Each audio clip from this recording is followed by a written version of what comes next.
plat RF udah bukan plat dewa lagi di jalan. Hello everybody, welcome to Basit Corner.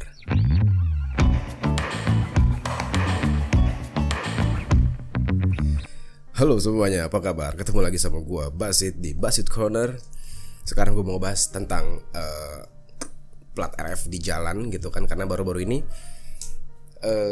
katanya nomor kendaraan dengan plat akhiran RF, entah itu RFS, RFO, RFH, RFQ, RFP dan lain-lainnya itu ya, itu lagi banyak ditilang-tilangin. Ngap. Badan gue udah gak kecil lagi. Sekarang lagi banyak ditilang-tilangin itu plat yang RF, akhiran RF reformasi lah pokoknya ya. Itu lagi banyak yang ditilang-tilangin sekarang. Bukan karena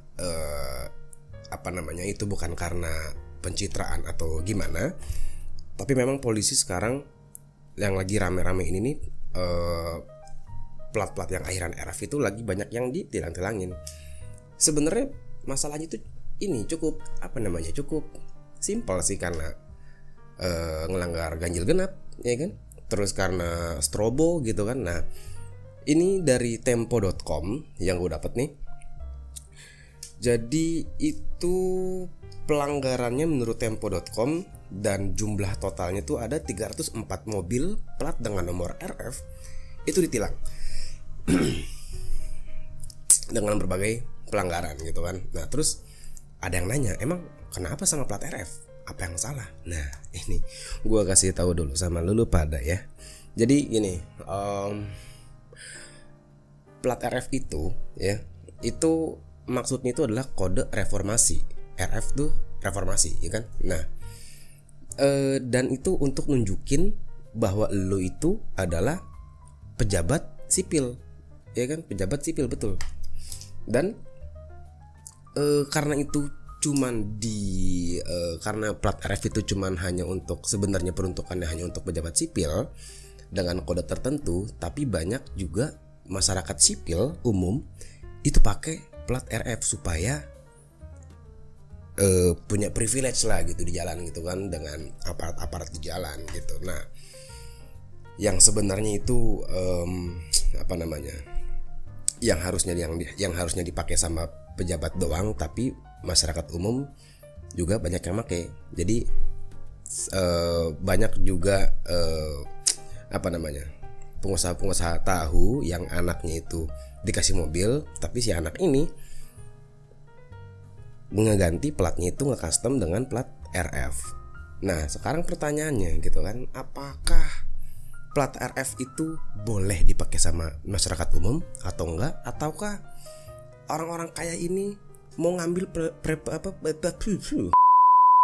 atau jangan-jangan orang-orang kaya ini cuma mau ngambil privilege-nya aja untuk di jalan raya? Nah gue kasih penjelasannya dulu.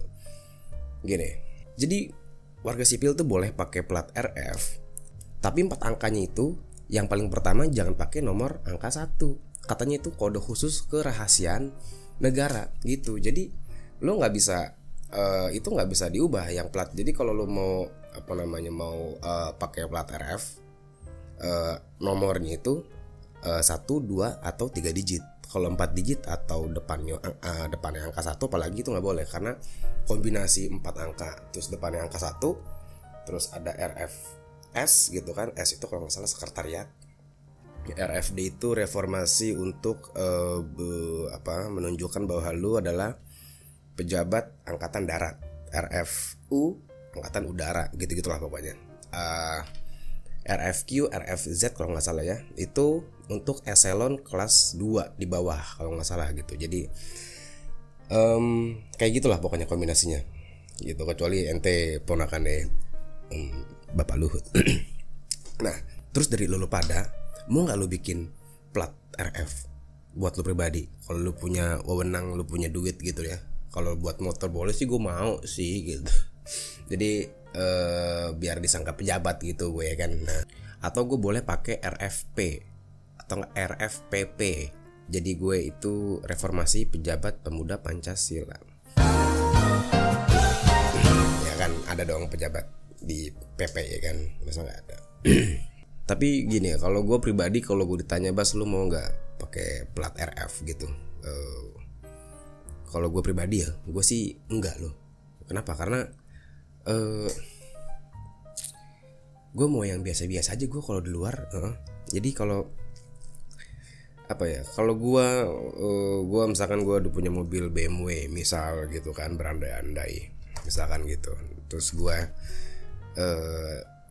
pakai plat RF custom gitu, gue nggak mau gue, karena biasanya tuh orang-orang yang pakai plat RF belakangnya itu ketakar tuh gayanya tuh. Iya, jadi biasanya nih kalau orang-orang yang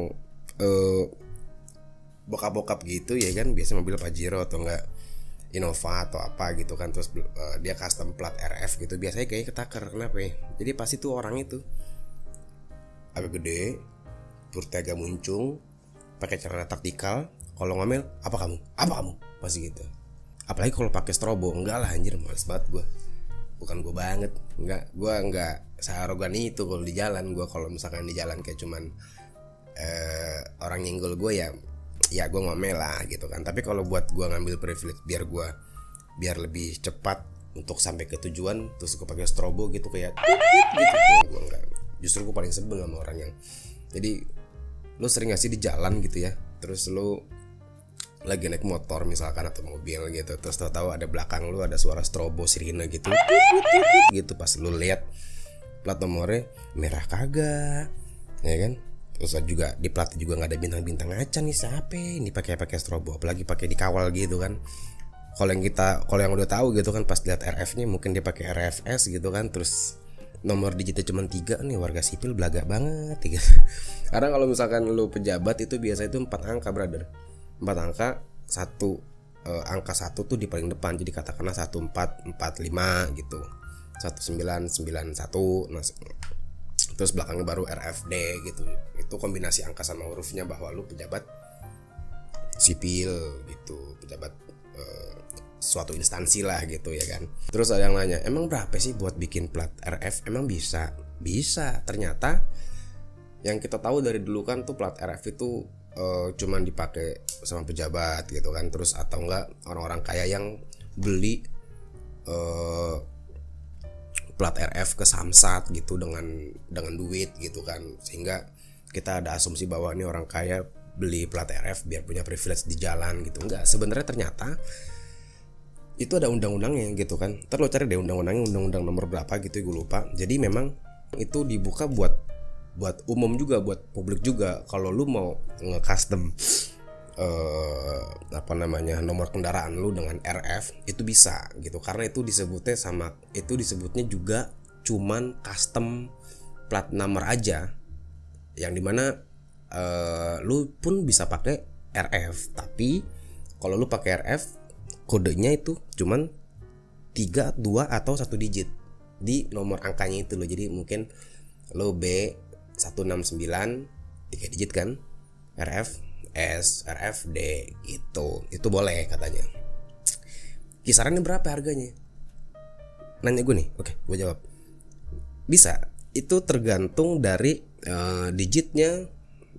Pokoknya ada parameternya gitu kan. Pokoknya gue kasih range harga aja, itu sekitar 5-20 juta. Itu maksimum sesuai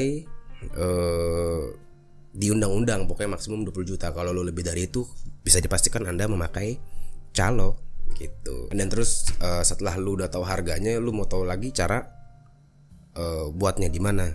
Ya lu ke Samsat lah. Lu ke bagian administrasi, terus lu bilang lu mau custom mau custom plat gitu kan.